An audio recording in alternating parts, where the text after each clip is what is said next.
নমস্কার সবাইকে, স্বাদে ভরপুর রান্নাঘরে সবাইকে স্বাগত। আজকে আমি চিকেনের রেসিপি নিয়ে চলে এসেছি তোমাদের সামনে। খুব সুন্দর স্বাদের একটা চিকেনের রেসিপি, খুব ভালো হয় খেতে। এটা কিন্তু ভাত, পরোটা, ফ্রাইড রাইসের সঙ্গেও তোমরা খেতে পারো, নানের সাথেও খুব ভালো লাগে খেতে। তো চলো একবার ট্রাই করে নাও আমার সাথে সাথে, কেমন করে বানাই দেখতে থাকো। চিকেন আমি ভালো করে ধুয়ে এখানে নিয়ে নিয়েছি। এর মধ্যে আমি এবার 1 টেবিল চামচ মতো ভিনিগার অ্যাড করলাম। এরপরে আমি এর মধ্যে স্বাদ মতো নুন দেবো।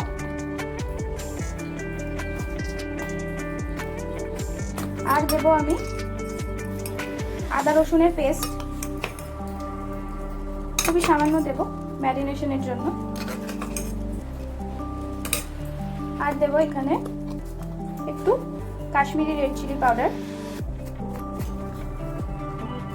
এবার এটাকে খুব ভালো করে মাখিয়ে নিতে হবে।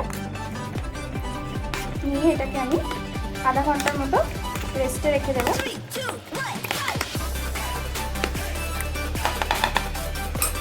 এর মধ্যে আমি একটু অল্প পরিমাণে দই অ্যাড করব, টক দই।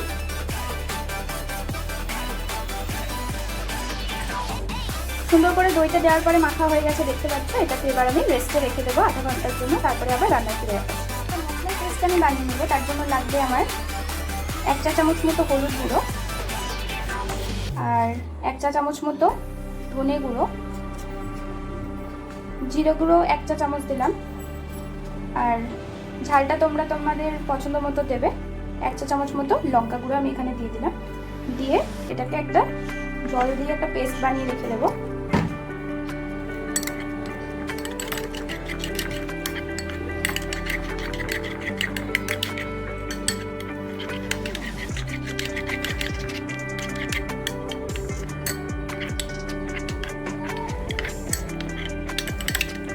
এরকম ভাবে একটা পেস্ট বানিয়ে রাখলে কি হয়, যখন মশলাটা আমরা গরম কড়াইয়ের মধ্যে দিই, পুড়ে যাওয়ার সম্ভাবনা থাকে না। আর খুব ভালো করে কিন্তু মশলাটা কষাও হয়ে যায়, তাতে কাঁচা গন্ধটা মশলার আর বেরোয় না। এরপর আমি গ্যাসটা জ্বালিয়ে নিয়েছি, কড়াই বসিয়ে। এর মধ্যে আমি এবার সর্ষের তেল অ্যাড করব। একটু বেশি পরিমাণে আমি সর্ষের তেলটা দিলাম। তেলটা কিন্তু আমার গরম হয়ে গেছে।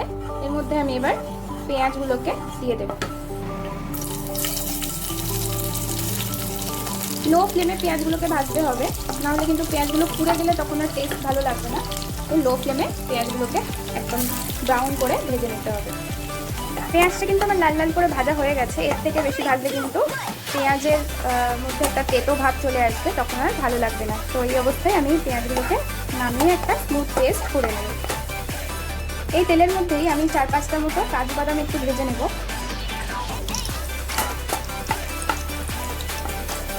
একটু হালকা করে ভেজে নিয়ে আমি তুলে পেঁয়াজের সাথে পেস্ট করে নেব।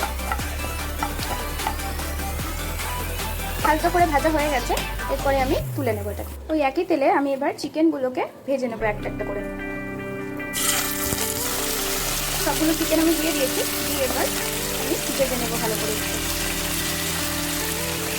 লাল লাল করে চিকেনগুলোকে আমার মোটামুটি ভাজা হয়ে গেছে, এরপরে আমি এগুলোকে তুলে নেব। চিকেনগুলোকে আমি তুলে নিয়েছি। ওর মধ্যে আমি গোটা গরম মশলা ফোড়ন দিয়ে দেবো, 2টো এলাচ, 2টো লবঙ্গ আর একটু দারচিনি। আর অল্প করে একদম 1 চা চামচ মতো আমি চিনি এর মধ্যে অ্যাড করব। এটা কিন্তু মিষ্টির জন্য নয়, একটা সুন্দর কালার আসার জন্য আমি চিনিটা দিলাম। চিনিটা গলে গেলে তারপরে আমি এর মধ্যে মশলা অ্যাড করব। চিনিটা গলে গেছে, এর মধ্যে আমি এবার আদা রসুনের পেস্ট করে রেখেছিলাম সেটা অ্যাড করব।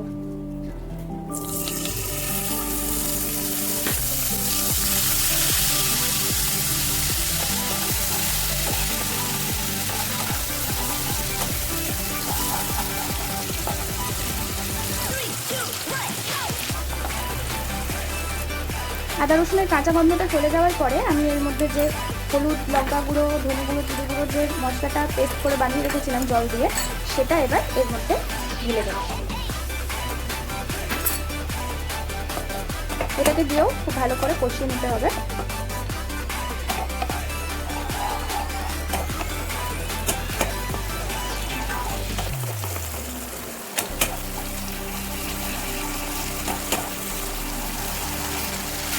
দেখো মশলাটা সুন্দর করে কষানো হয়ে গেছে। এরপরে আমি টমেটো পেস্ট যেটা বেটে রেখেছিলাম সেটা এর মধ্যে অ্যাড করে দেবো, দিয়ে আবারও ভালো মতো করতে হবে।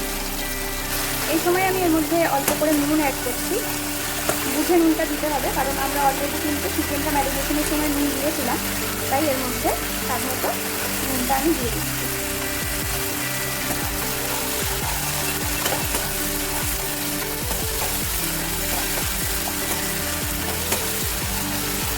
এর মধ্যে আমি এবার ভাজা যে পেঁয়াজটা বেরেস্তা করে পেস্ট করেছি সেই পেস্টটা দিয়ে দেবো, পেঁয়াজ আর কাজু বাদামের পেস্টটা।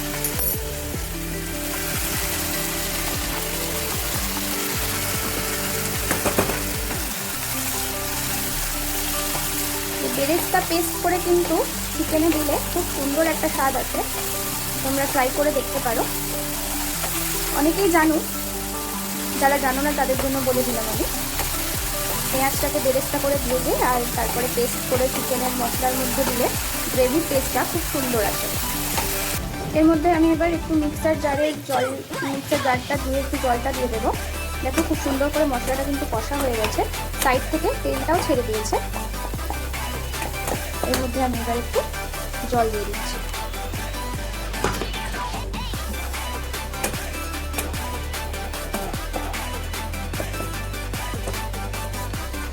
এরপরে আমি এর মধ্যে চিকেনগুলোকে অ্যাড করে দেবো।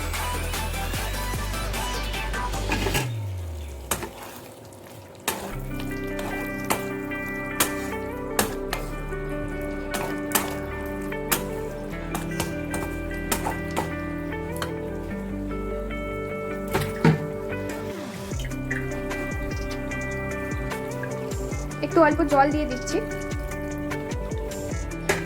অবশ্যই গরম জল দেবে, গরম জল দিলে রান্নার স্বাদটা একই থাকে। এবার আমি এটাকে একটু ফুটিয়ে তারপরে আবার আসছি। এর মধ্যে আমি অল্প করে একটু কাসুরি মেথি অ্যাড করে দিচ্ছি ওপর থেকে। কাসুরি মেথি দেওয়াটা অপশনাল, তোমরা চাইতে স্কিপও করতে পারো, আদারওয়াইজ তোমরা ধনেপাতাও দিতে পারো এর মধ্যে, তাতেও খুব সুন্দর কিন্তু খেতে লাগে।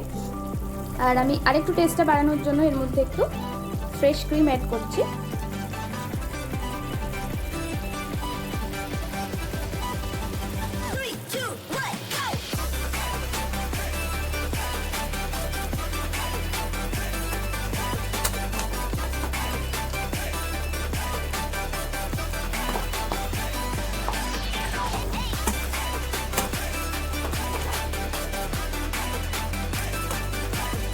তো আমাদের চিকেনের রেসিপি কিন্তু একদম রেডি। খুব সুন্দর হয় খেতে এটা, তোমরা নানের সাথে সার্ভ করতে পারো, এটা প্লেন ভাতের সাথেও খুব ভালো লাগে, পরোটার সাথেও ভালো লাগে। তো অবশ্যই তোমরা ট্রাই করে আমাকে কমেন্ট করে জানাও কেমন হলো। আরও সুন্দর সুন্দর রেসিপি পেতে আমার চ্যানেলটাকে সাবস্ক্রাইব করে দাও আর ট্রাই করো। চলো টাটা।